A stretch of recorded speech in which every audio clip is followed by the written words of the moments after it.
நிகழ்ச்சியில ஐயா வேலுமணி மகன் திருமணத்துக்கு நானும் பங்கேற்கிறேன், அவரும் பங்கேற்கிறாரு, எல்லா கட்சியும் பங்கேற்குது. இது ஒரு கல்லூரி நிகழ்வு. அதுல ரெண்டு பேருக்குமே வேண்டிய ஒரு ஒருத்தர் இருக்கிறாரு, எங்க ஐயா பாரிவேந்தர். அவரு உங்களுக்கு தெரியும் தம்பி, அண்ணாமலை தலைவராக முன்பு இருந்தே எனக்கு அவர் ரொம்ப நெருக்கம். நாங்கள் திரைப்பட இயக்குனராக இருக்கிற காலத்தில் இருந்தே அவர் எனக்கு ஐயாவுக்கு நான் ரொம்ப நெருக்கம். ஐயாவுடைய அன்புக்கு நான் எப்போவுமே கட்டுப்படுறவன். அந்த இதில் நீங்கள் வரணுன்னாங்க, நான் போனேன். அவர் வருவாரா இவர் வருவாரா அதெல்லாம் இல்லை, ஐயா கூப்பிடுறாரு போகிறேன். அதில் அது ஒரு நிகழ்வு. நாங்கள் ரெண்டு பேரும் பங்கேற்கவே கூடாது, எதிரியும் எதிரியுமா அப்படியே திரியணும் அப்படின்னா, அவர் ஒரு கட்சியில் ஒரு மாநில தலைவர், நான் ஒரு கட்சியை வழி நடத்தி கொண்டு வரேன். ஆனால் கட்சி வேற கொள்கை வேற. ஆனால் நாங்கள் ரெண்டு பேரும் அண்ணன் தம்பி இல்லைன்னு ஆயிருமா என்ன சொல்லுங்கள்? இப்போ திராவிட முன்னேற்ற கழகத்தை கோட்பாட்டு அளவில் எதுக்குறோம். 99 பேர் என் சொந்தக்காரன் தான் இருக்கான். எல்லாரும் சண்டை போடுறத இப்படிலாம் பேசிட்டு இருக்கக்கூடாது. முதல்ல அரசியல் கோட்பாட்டில் இருந்து மனித உறவை பிரித்து பார்க்க கற்றுக்குறீங்க. கேள்வி எழுப்புற நீங்களே இப்படி திருப்பி கேட்டுக்கிட்டு இருக்காதீங்க. நீங்கள் அவர் சாப்பிட்ட உணவகத்தில் போய் நீங்கள் சாப்பிட்டீங்க, அவர் அந்த கடையில் உடை எடுத்தார், நீங்கள் போய் எடுக்கிறீங்க, அவர் அந்த விண்ணூர்தியில் ஏறி வந்தார், நீங்கள் ஏன் ஏறி வந்தீங்க? இந்த மாதிரி கேள்விகள் எல்லாம் முதல்ல நிறுத்துங்க. அவரே அழைச்சிருக்காரு ஐயா, நானும் அவர் என்னையே அழைச்சிருக்காரு. உடனே ரெண்டு பேரும் கூட்டணி சேர்ந்து தேர்தலை எதிர்கொண்டு அப்படிலாம் பேசிட்டு கூடாது, புரியுதா? தேர்தல் நடந்து கொண்டிருந்தாலும் வாக்கு சேகரிச்சுக்கிட்டு இருந்தாலும் எங்க ஐயா பாரிவேந்தர் கூப்பிட்டா நான் போவேன். அதே மாதிரி அவர் கூப்பிட்டு யார் வந்தாலும் அதை பத்தி நான்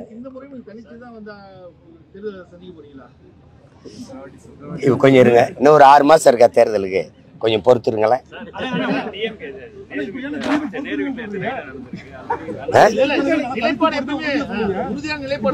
அத ரொம்ப சோர்ந்துட்டேன். 1 லட்சம் தடவை சொல்ல முடியாதுல்ல.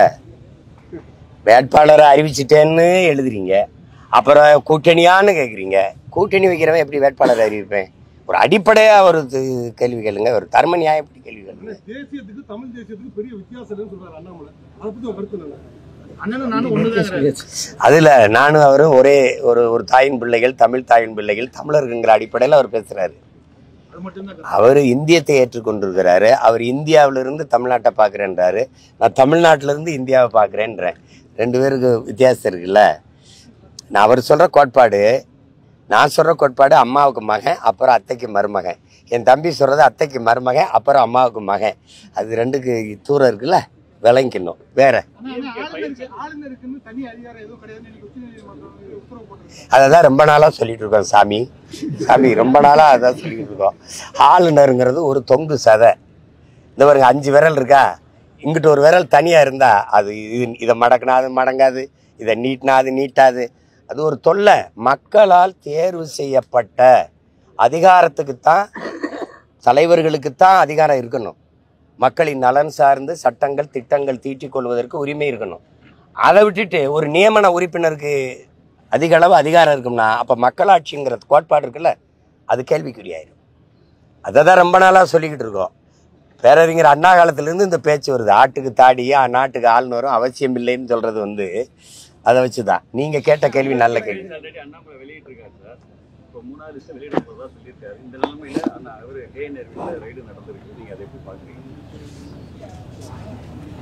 அது தேர்தல் நெருங்க இது ஒன்றும் இந்த மாதிரி புதிய அரங்கேற்றங்களை நீங்கள் பார்க்குறதில்ல.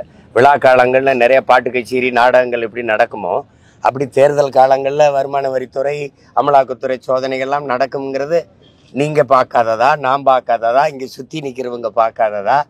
புதுது ஒன்றும் இல்லையே. ஆனால் சில முக்கியமான செய்திகள் இப்போ நமக்கு சில குற்றங்களில் இப்போ நீங்கள் பார்த்தீங்கன்னா, தம்பி ஆம்ஸ்ட்ராங் கொலையில் இவ்வளோ காலம் ஆயிடுச்சு. கொலை செய்ய தூண்டினது யார், கொலைக்கு காரணம் என்ன, உண்மையான கொலையாளிகள் யார், அது இன்னும் தெரியப்படல. ஆனால் 3 பேர் சுட்டுக் கொல்லப்பட்டிருக்காங்க.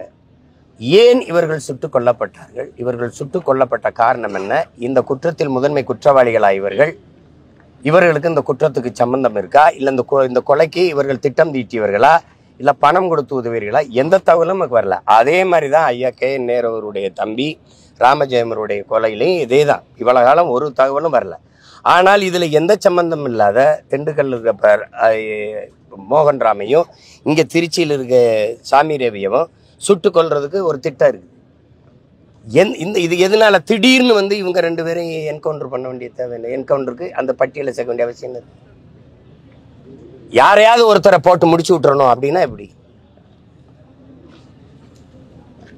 நியாயமான குற்றவாளிகள்னா இவ்வளவு காலம் அவர்கள் கண்டுபிடிக்கப்பட்டு நீதிமன்றத்தின் முன் நிறுத்தி விசாரிக்காம ஒரு குற்றம் முடிவு செய்யல. அவங்க எங்கேயும் இருக்காங்க, இவங்க எங்கேயும் இருக்காங்க. திடீர்னு இந்த குற்ற வழக்கில் கொண்டு வந்து சம்பந்தப்படுத்தி திண்டுக்கல்ல மோகன்ராம கொல்லணும், இங்கே திருச்சியில் சாமி ரவியை கொண்டுட்டா இது சரியாயிரும் அப்படின்னா, இந்த வழக்கில் யாராவதுனா 2 பேரை கொன்று முடிச்சு விட்டு போயிடுது அப்படின்னா இது எப்படியான அணுகுமுறை? எந்த மாதிரியான சட்டம் ஒழுங்குது? அதான் கேட்குறேன். யாரு இதுக்கு பதில் சொல்லணும். எதனால இவர்களை இந்த கண்டனம் சுட உத்தரவு பட்டியலை சேர்த்தி இந்த குற்றத்துக்கு இவர்களுக்கு தொடர்பு இருக்கு அப்படின்னா நீதிமன்றம் சொல்லியிருக்கா, உத்தரவு பிறப்பிச்சிருக்கா, இல்லை தண்டனை அனுப்பிச்சு சிறையில் இருந்திருக்காங்களா? எதனால சொல்றீங்க? ஏற்கனவே 2 பேர், அந்த ஜெகன் அப்புறம் அவர் இன்னொருத்தர் பேர் என்ன, புதுக்கோட்டையில் துறை, இதை 2 பேரையும் எதுக்கு சுட்டீங்க? குற்றவாளி குற்றம் செய்கிற போது சிறை தண்டனையை அனுபவிச்சுட்டு வெளியில வந்த பிறகு திருந்தி வாழும்போது சுட்டு கொல்லப்படுவார்கள்னா அப்ப எப்படி, எந்த மாதிரி இது? இப்ப நீங்க என்ன பாருங்க, ஒரு நாள் இந்த திண்டுக்கல்ல இருக்கிற இவர் இந்த சாமி ரவியும் அங்க மோகன்ராமும் வந்து இந்த இப்ப நான் இதை பேசலைன்னா உங்களுக்கு தெரியாது. ஒரு நாள் கொண்டிருப்பாங்க. எதுக்கு கொண்டாங்கன்னா, நீங்க செய்தியில இந்த ஐயா ராமஜெயம் கொலையில உங்களுக்கு சம்பந்தம் இருக்குன்னு போட்டு மூடி விட்டு போயிடுவாங்க. உண்மையான குற்றவாளி யாரு? இப்ப தம்பி ஆம்ஸ்டாங் கொலையிலேயே உண்மையான குற்றவாளி யாரு? கண்டுபிடிக்க முடியலன்னு கையை உயர்த்திட்டு போகணும். சும்மா வர்றவன்லாம் சம்பந்தம் இல்லாத 2 பேரை சுட்டுட்டு அதை மூடி விட்டு போகக்கூடாது. சந்தேகம் என்ன இருக்கு உங்களுக்கு? போலி என்கவுண்டர் இல்லைன்னா நான் கேட்கறதுக்கு பதில் சொல்லணும். சட்டம் ஒழுங்குக்கு யார் பொறுப்பு? தம்பி ஆம்ஸ்டாங் கொலையில சுட்டு கொல்லப்பட்ட 3 பேருக்கு அந்த குற்றத்திற்கும் எந்த அளவுக்கு சம்பந்தம், என்ன தொடர்பு? அதை குற்றவாளி சொல்ல முடியாது, செத்து போயிட்டான், சுட்டு கொல்லப்பட்டான். நீங்க சொல்லுங்க. இப்ப இந்த கொம்பன் ரவி, இந்த ஜெகன், கொம்பன் ஜெகன், இந்த ரவி, அவங்க 2 பேரும் ஏன் கொல்லப்பட்டாங்க? விளக்கம் சொல்லுங்க. ஒருவேளை அவங்க குற்றமற்றவங்கன்னா அவங்க விளக்கம் உயிர்ப்பிக்காதுல்ல. அப்புறம் தமிழகத்திலே அதிகமான வழக்கு அடிக்கடி உங்களை நீதிமன்றத்தில் தான் சந்திச்சு போயிட்டு இருக்கிற மாதிரி, இந்த மாதிரியான அதிகமான வழக்கு போடுறதால உங்க அரசியல்ல வேகம் குறையிற மாதிரி குறையிற ஆள் மாதிரி என்னைய பார்த்தா தெரியுதா அவங்களுக்கு? நான் கோழி குண்டு அடிச்சு பழகினதே கோர்ட் வாசல்ல தான். உங்களுக்கு புரியுதுன்னு நினைக்கிறேன். நாங்கெல்லாம் எப்படிப்பட்ட ஆளுங்கன்னு பார்த்துங்க. ஜெயில் கட்டினதே எங்களுக்கு தான் நினைச்சவங்க. கோர்ட்டு கட்டினது வெள்ளைக்காரன் யாரு கட்டினா? எங்களுக்கு தான். என் அண்ணன் தம்பி மாமச்செல்லாம் படிச்சுட்டு இவ்வளவு பேர் வழக்கறிஞராக இருக்கிறது எங்க வழக்க பார்க்கத்தான். இதெல்லாம் பயந்தா வழக்கு இல்லை என்றால் விடியாது கிழக்கு. உங்களுக்கு தெரியுத, தமிழ்நாட்டிலே அதிக வழக்கு வாங்கியிருக்கிற ஒரு ஆள் இன்னைக்கு பார்த்து தெரியுதுல்ல, அந்த பெருமை எங்களுக்கு இருக்குல்ல. அதேதாவது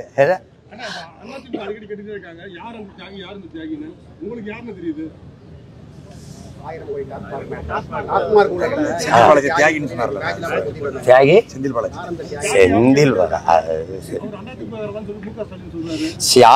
பாருங்க. நாட்டு விடுதலைக்கு போராட்டத்தை முன்னெடுக்கிறவனுக்கு, போராட்டத்தில் ஈடுபட்டவன் எல்லாம் தியாகி. சாராய ஆலை நடத்துறவருக்கு சாராயத்தை நல்லா வித்து கொடுக்குறவன் எல்லாம் தியாகி. இப்போ இதுல போய் நீங்க என்ன செய்யறீங்களோ அதுலதான். திருடுறவன் நல்லா திருடி கொண்டாந்தா அருமைடா அருமையான தளபதிடாம்பா. அப்படிதானே. இதெல்லாம் ஒரு கேள்வியா? உங்களுக்கு தெரிஞ்சுக்கிட்டே பதில தெரிஞ்சுக்கிட்டே இந்த கேள்வியை கூடாது.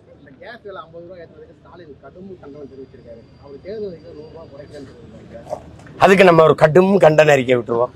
நீங்க குறைக்கிறேன்ட்டு குறைக்கல.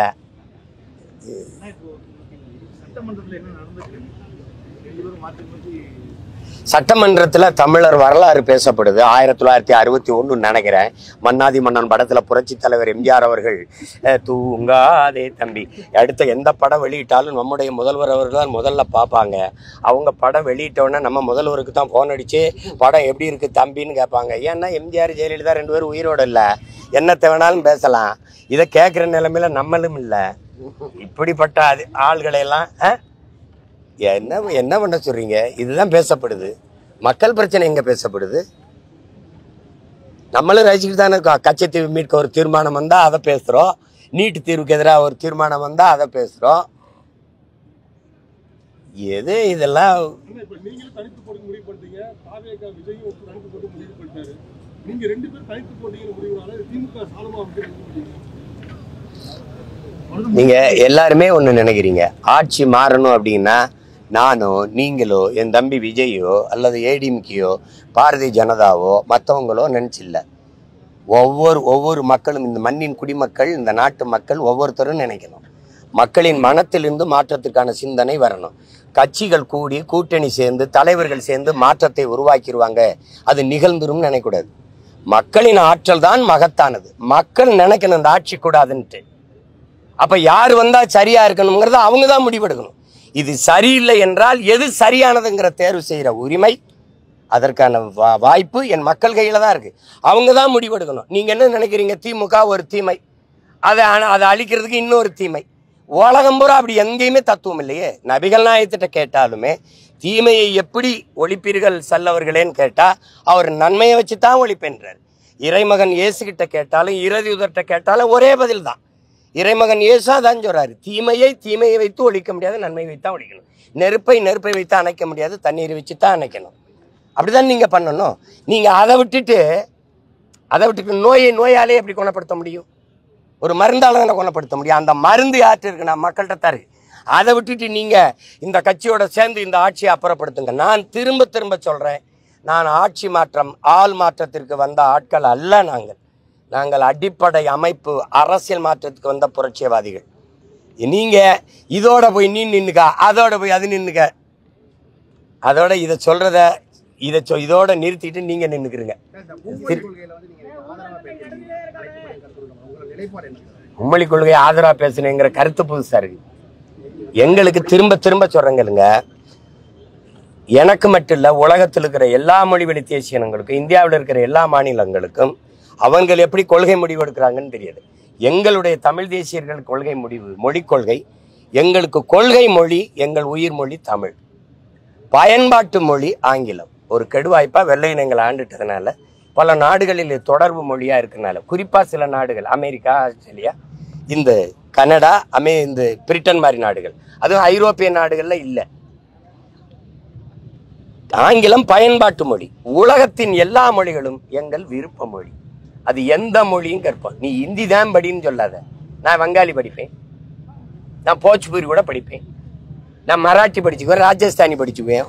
அது ஏன் விருப்பம். அதனால எங்களுக்கு கொள்கை மொழி ஒரே மொழி தமிழ். உலகில் எல்லா மொழியும் விருப்ப மொழி, ஆங்கிலம் பயன்பாட்டு மொழி, கட்டாய பாடமொழி. இதுதான் எங்க கொள்கை நிலைப்பாடு.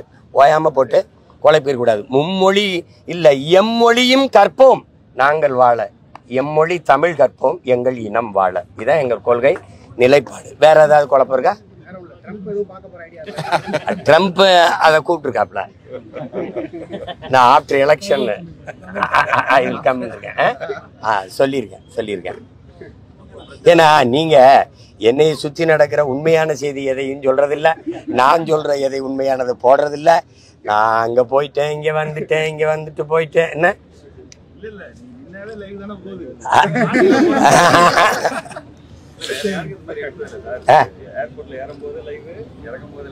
இதெல்லாம் போடுறீங்க, நான் வணங்குறேன், ரொம்ப மதிப்பு.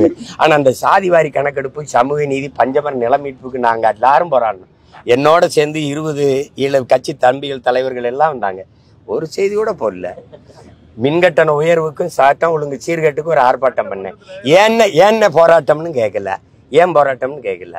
அப்பதான் கொஞ்சம் வலிக்கும் பாருங்க. எந்த மக்கள் பிரச்சனைக்கு நான் நின்னாலும் கிட்ட வர மாட்டேங்கிறீங்க. தம்பி உதயநிதி துணை முதல்வர் ஆகும்போது 2 நாள் 3 நாள் பார்க்குறேன், யாராவது ஒரு கேள்வி கேட்பாங்கன்னு வர மாட்டேங்கிறீங்க. என்ன நானாதான் குறுக்க மறிச்சு இருப்பா என்னை கேள்ப்பா அப்படி சொல்ல வேண்டியது இருக்கு. அப்படிதான் சொல்ல வேண்டியது. சரி, ரொம்ப நன்றி, வணக்கம், போயிட்டு வரேன்.